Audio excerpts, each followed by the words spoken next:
Hey guys, so I'm about to show you how I achieved a dry wash and go. As you can see, the hair at the very front of my head is absolutely 100% dry, tangled, matted, all kinds of things, but it is not wet and nor is it prepped for a wash and go. So I've already done the back and now I'm going to show you what I did to achieve those results.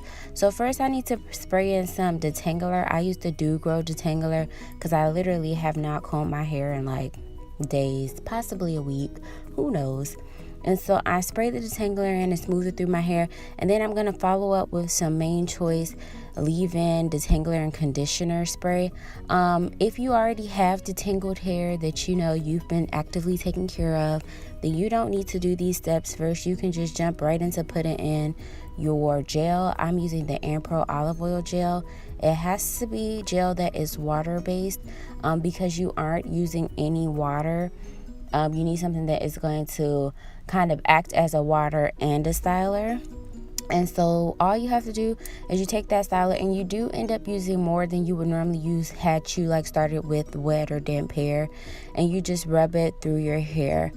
Because I put so much stuff in my hair beforehand, because I think yesterday as in the day before I did this video, I put in some random hair product because my hair was so crispy and dry. Mine is coming out a little bit white right now, just from product buildup in general, not washing my hair. So don't worry about that. If you do end up doing this style on old hair, which I am doing, then it may come out white, and that is fine. It does dry clear. So what I like to do is, when I'm doing it, as you've been watching, you put in the product, and usually I start with a larger section when I put on just a general amount of gel, and you kind of just have to go with whatever feels good to you.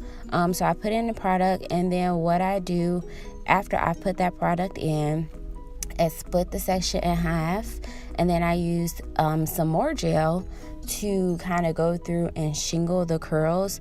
I do this so that it will have a lot of definition, and also because generally when I do a dry wash and go, I have very tangled hair.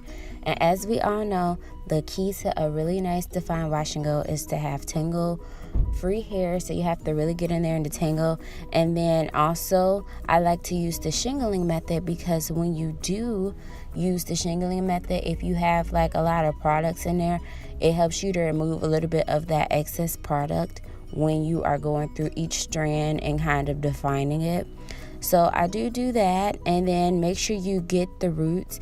That's very important, especially because you're starting with a dry wash and go. You don't want your roots to be super duper puffy, so you want to make sure you get the roots, which is why I go through and break it into a smaller section, because typically when you do the bigger sections, the roots stay puffy.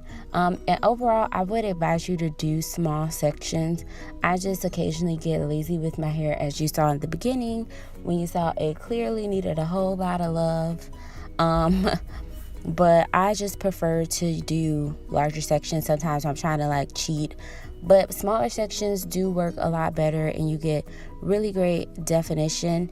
And so like I said, I like to do the shingling method. I do feel like you get more elongation with your hair. However, you don't have to do that. You can also do the raking method, which I'm going to show you right now. So I've been doing the shingling method, and now as you can see, for the section to the right side of my head, I am going to be doing something a little bit different. I'm going to start off with the same basic principles of moisturizing, and then going ahead and conditioning it a little bit, because my hair is just really rough right now.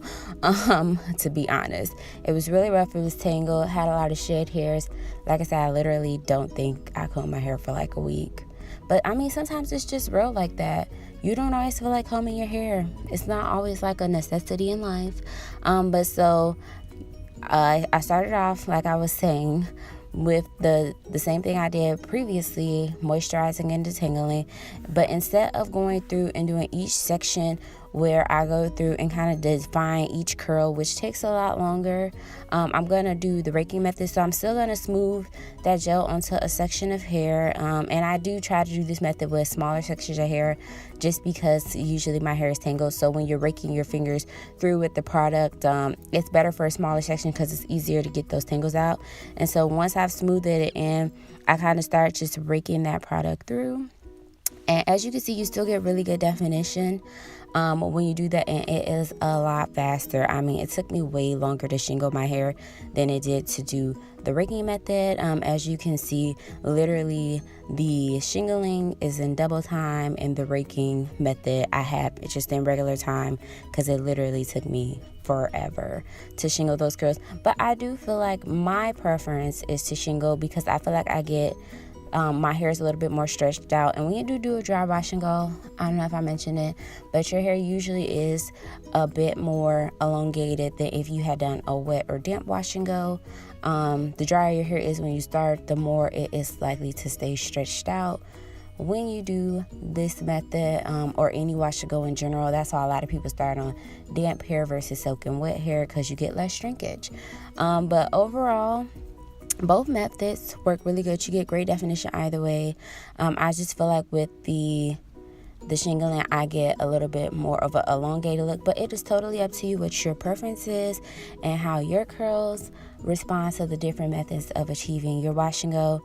What's always important is just making sure you get those edges and those roots really flat, and then at the part I put a little bit of extra gel just to kind of get it to make sure it's flat and it's defined without it being too puffy at the roots. And overall, it comes out really, really good, guys. Like, to say, like, y'all saw where I started. I started at the bottom, literally, with some real jacked up, messy hair.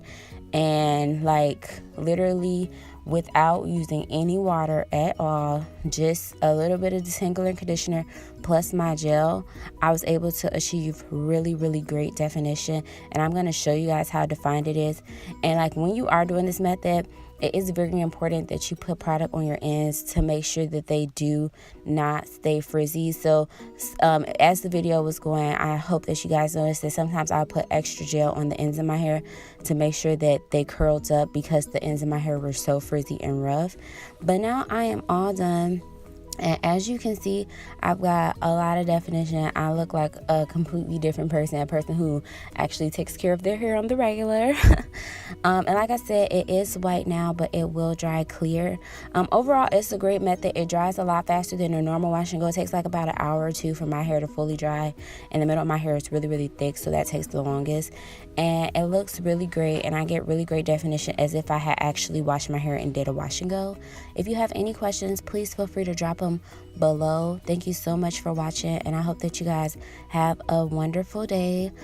These are my results. So like I said, any questions, feel free to drop them down below. Thanks, guys.